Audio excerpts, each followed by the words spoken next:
안녕하세요. 축구 전문 기자 한준입니다. 손흥민 선수의 양발 능력은 슈팅 능력뿐 아니라 크로스로도 역대급의 완벽함을 보이면서 영국 현지 유럽 언론의 찬사를 받고 있습니다. 손흥민 선수가 부상에서 돌아와 출전한 2024-2025 시즌 프리미어리그 10라운드 토트넘 허스퍼가 에스턴 빌라를 4대1로 역전승을 거두면서 승리한 과정 속에 브레넌 존슨의 49분 동점골을 어시스트했던 손흥민 선수의 왼발 크로스 플레이에 대해 영국 현지의 반응이 뜨거운데요. 영국의 프리미어리그 중계 주간 방송사인 스카이 스포츠의 해설위원으로 출연한 맨체스터 유나이티드 레전드 출신 미드필더 출신 로이 킨이 독설가로 유명하고 까다롭기로 유명했던 그 로이 킨이 손흥민 선수의 크로스는 방어가 불가능한 수준이라면서 생중계 도중에 극찬을 쏟아냈습니다. 첼시 레전드인 프랭크 램파드, 토트넘과 리버풀에서 선수 생활을 했던 제이미 레드냅 등 잉글랜드의 레전드 전문가들이 출연해 해설했던 스카이 스포츠의 토트넘과 빌라 경기 중계진의 평가 코멘트, 그리고 영국 현지 전문가, 공신력 높은 매체들에서 나온 손흥민 선수의 빌라전 활약에 대한 반응 총정리해서 소개해드리도록 하겠습니다. 먼저 영국 스카이 스포츠에 출연해 손흥민 선수가 만들어준 브레넌 존슨의 후반 4분 동점골 상황에 대해 로이 킨이 분석한 코멘트입니다. 이 장면과 함께 포스트 매치 분석에서 이야기를 하는데요. 절대적으로 눈부신 토트넘의 대응이었어요. 후반전이 시작된 후 가능한 빠른 득점이 필요했는데 손흥민 선수의 딜리버리, 배달이라는 의미죠. 크로스를 의미하고 기회 창출, 우리식으로는 밥상을 차려줬다라고 할 수 있는 이 딜리버리라는 표현을 쓰면서 손흥민 선수의 딜리버리가 절대적으로 환상적이었습니다 라고 하는데요. 여러 차례 이 장면을 이야기하면서 absolutely, 절대적이라는 표현을 썼습니다. 정말 확실하다라는 의미고 감탄하면서 지켜보는 느낌이 그대로 전달됐던 말투와 표현이었던 것이죠.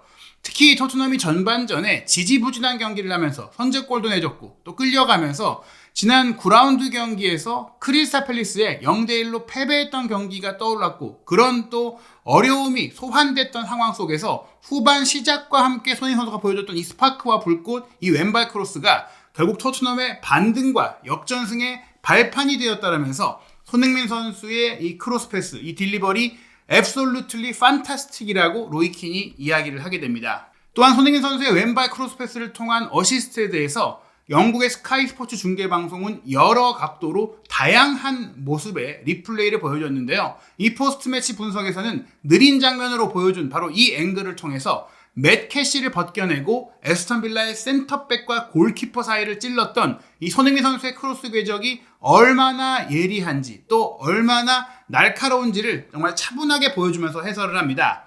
로이 킨이 이 장면을 보면서 손흥민 선수는 공을 잡으면 도전하는 선수입니다. 우리 모두 손흥민 선수의 퀄리티를 잘 알잖아요. 이렇게 얘기를 하면서 물론 골을 넣었던 브레넌 존슨의 심도도 좋았지만 그러나 이 딜리버리는, 이 크로스 패스는 정말 절대적으로 환상적이었습니다 라면서 또 한 번 강조했습니다.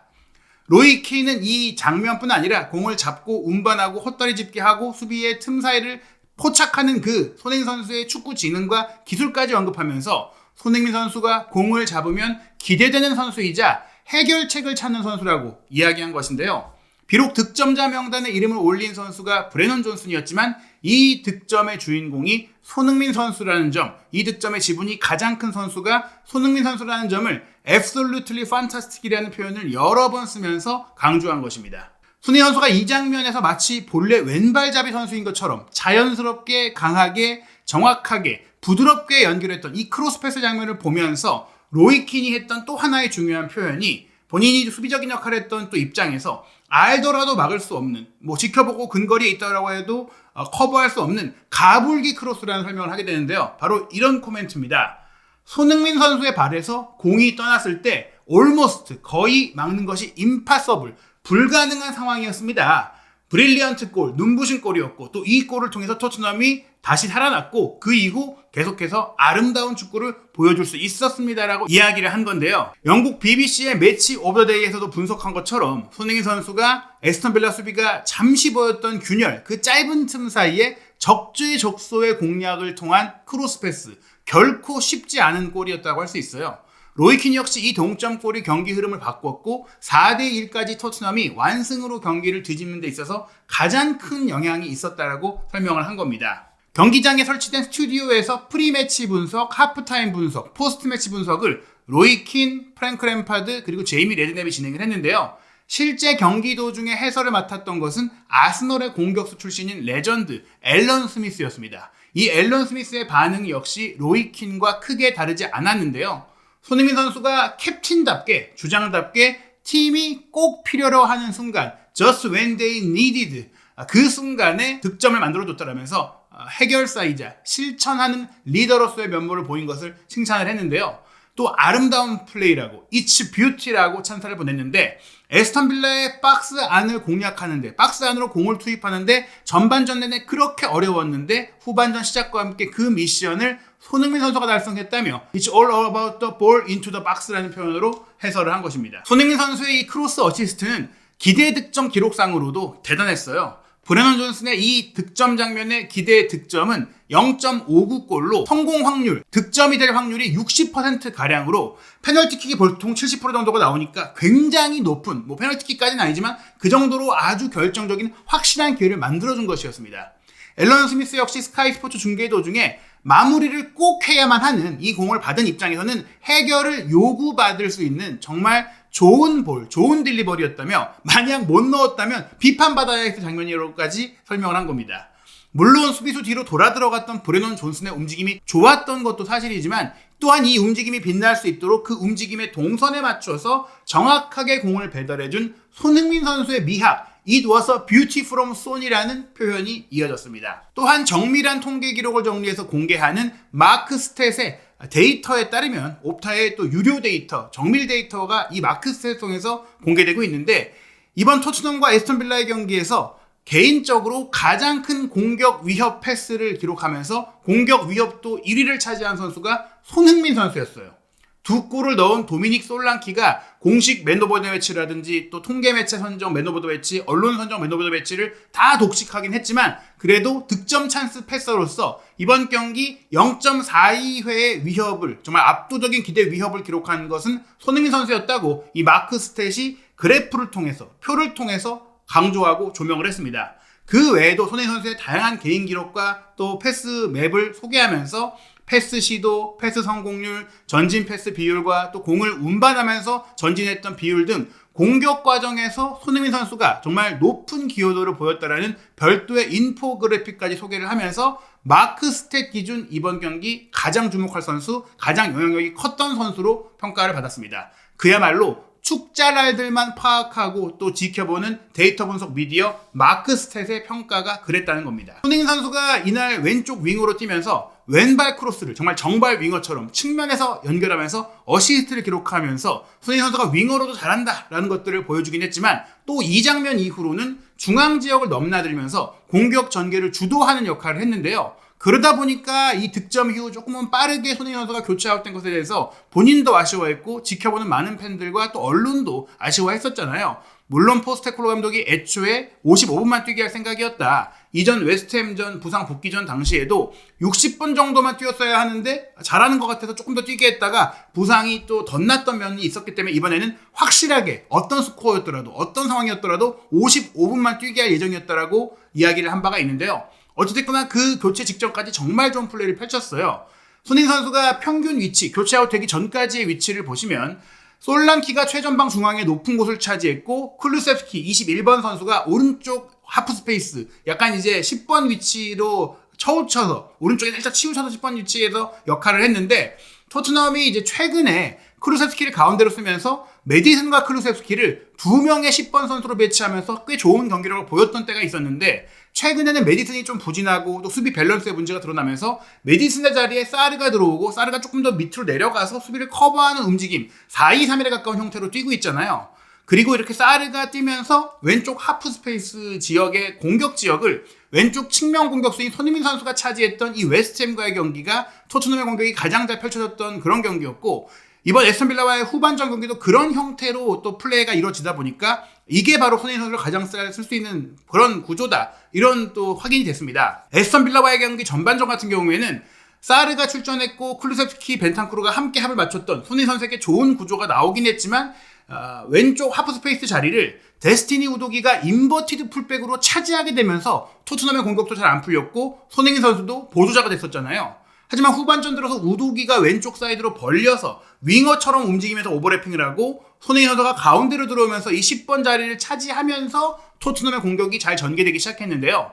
브라이튼 앤 호브 알비온의 공격수 출신으로서 글렌 모레이가 은퇴 이후 지금은 해설가이자 분석가로 활동하고 있는데 영국 BBC의 라디오 해설 도중에 손흥민 선수가 후반전에 정말 샤프했다, 굉장히 날카로운 모습을 보였다라고 하면서 또 좋은 경기력을 펼쳤다고 하면서 10번 포지션, 넘버 10 포지션에서 뛸 때 최고의 모습을 보이는 것 같다. I feel Son is at his best when he's playing in the number 10 포지션이라고 하면서 전반전에 손흥민 선수가 드리프트 안쪽으로 이제 치고 들어오는 것들을 허용받지 못했고 또 상대의 견제도 있었고 그게 잘 이루어지지 못했는데 후반전에는 우도기가 사이드를 점해주니까 그게 되기 시작했다라면서 앞으로도 손흥민 선수를 포스테콜로 감독이 너무 사이드에 세우지 말고 벌리지 말고 자유롭게 이 선으로 들어와서 드리프트하도록 허용해야 한다라고 주장하기도 했습니다.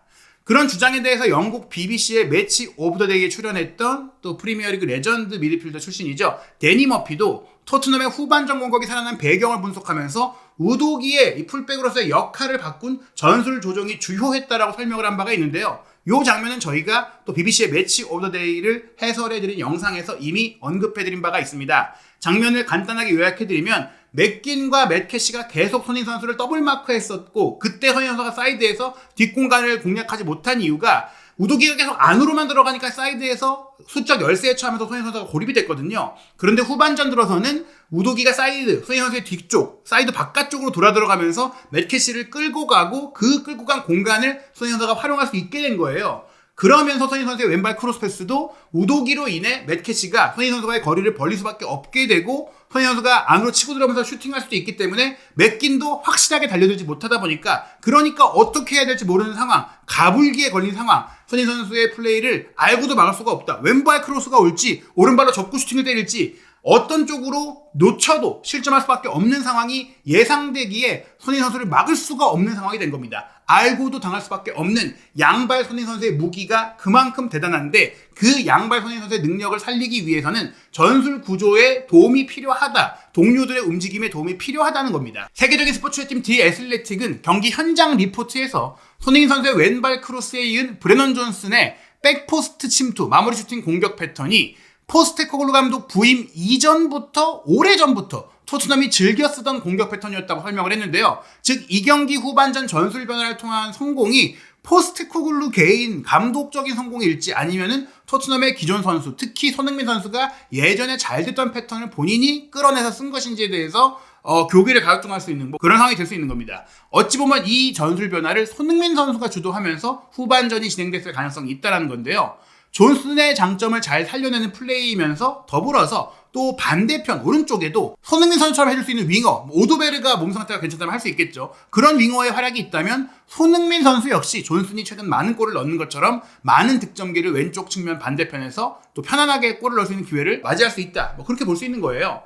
디애슬레틱의 컬럼 내용을 보면 이 토트넘의 백포스트 위협에 대해서 전반전 45분 기대에 미치지 못했던 경기력이 후반전에 달라졌고 반격이 이뤄졌다. 특히 45분 존슨의 백포스트 마무리, 손흥민 선수의 어시스트를 통해 나온 이 동점골은 토트넘 팬들에게 익숙한 골이자 엔지 포스테코글루 감독이 부임하기 오래전부터 사용하던 전술이라고 얘기를 했어요. 공격수가 골대 너비 사이에서 중앙 구역을 점유하는 데 초점을 맞추고 수비를 끌어놓고 윙어가 반대편에 올라온 크로스를 또 반대편에서 달려들어오면서 마무리하는 그런 득점, 윙백에게 또 크로스를 해서 골을 만들었던 콘테시얼과 같은 득점, 이런 패턴인 것이죠.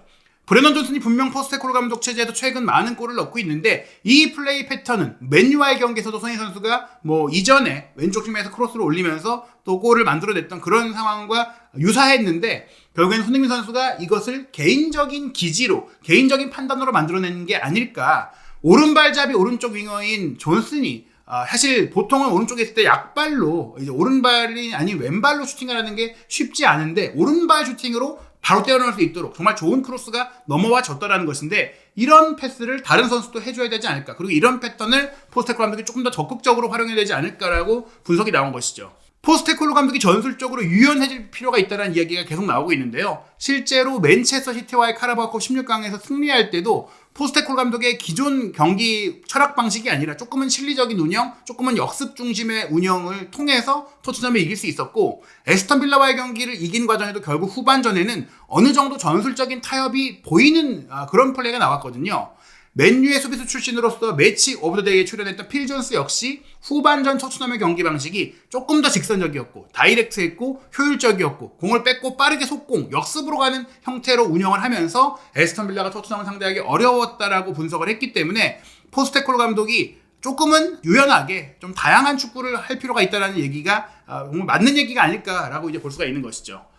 이 승리에도 불구하고 로메로의 부상이라든지 또 히샬리송의 햄스트링 부상으로 인해서 앞으로 이어질 빡빡한 일정을 토트넘이 또 어떻게 이겨낼지, 또 손흥민 선수의 출전 시간과 몸 관리가 어떻게 이루어질지가 궁금증을 불러일으키고 있는데요. 토트넘의 다음 경기는 11월 8일 금요일 새벽 2시 45분 갈라타사라이와 튀르키예 원정으로 치르는 유로파리그 리그 페이지 4차전입니다. 3연승을 달리고 있는 토트넘, 이 경기까지 이긴다면 16강 직행을 위한 리그 페이지 8위 이내의 성적을 조금 일찌감치 확정할 수도 있기 때문에 이 경기도 결코 간과할 수가 없고, 손흥민 선수도 지금 솔랑키도 많은 체력을 소진했고 히샤형이 부상이다 보니까 갈라타사라이와의 경기에 출전 가능성이 높아 보이고요. 이어서 11월 10일 일요일 밤 11시에는 입스위치 타운과의 프리미어리그 11라운드 홈 경기가 펼쳐집니다. 그리고 A매치 휴식기인데 지난 10월에 푹 쉬었던 손흥민 선수, 이번에는 홍명보 감독의 부름을 받았거든요. 물론 홍명보 감독이 갈라타사라이전, 입스위치전에 경기를 뛴 이후 손흥민 선수의 몸 상태까지 고려해서 무리시키지 않게 또 부상이 재발하지 않도록 관리해 줄 것이고, 또 소집을 하더라도, 만약에 소집해서 오더라도 몸이 안 좋다면 뛰지 않게 할 수도 있고 출전 시간도 제한할 수 있다, 이렇게 얘기를 하고 있기 때문에 큰 걱정은 안 해도 될 것 같습니다. 11월 14일 목요일 밤 11시 SBS 그리고 쿠팡 플레이를 통해서 쿠웨이트와의 원정 경기가 생중계 되는데, 한준TV 역시 실시간 소통방송 입중계로 여러분들과 함께 이 경기 지켜보면서 전해드릴 예정이고요. 11월 19일 화요일 밤 11시에는 요르단 암만에서 팔레스타인과의 경기까지 이어집니다. 이 두 경기 이후 이번 달 최고의 빅매치라고 할 수 있는 맨체스터 시티와의 프리미어리그 충돌이 11월 24일 일요일 새벽 2시 30분에 펼쳐지고, 11월에 정말 많은 경기 중에 마지막 경기는 11월 29일 금요일 새벽 5시 AS 로마와의 유로파리그 빅매치입니다. 과연 손흥민 선수, 포스테코글루 감독이 출전 시간을 좀 제한해주면서 몸 상태를 좀 관리해준 만큼 갈라타사라이전, 입스위치전, 그리고 11월 월드컵 예선전까지 좋은 경기력, 좋은 몸 상태로 출전할 수 있을지 새롭게 나오는 소식 빠르게 한준TV에서 정리하고 분석해드리겠습니다. 한준TV 구독, 좋아요, 알림 설정, 그리고 멤버십 가입을 통해서 국내외 축구 소식, 가장 믿을만한 소식, 깊이 있는 소식, 독점적인 정보와 입중계, 실시간 라이브 방송 알림까지 놓치지 않으시기 바랍니다.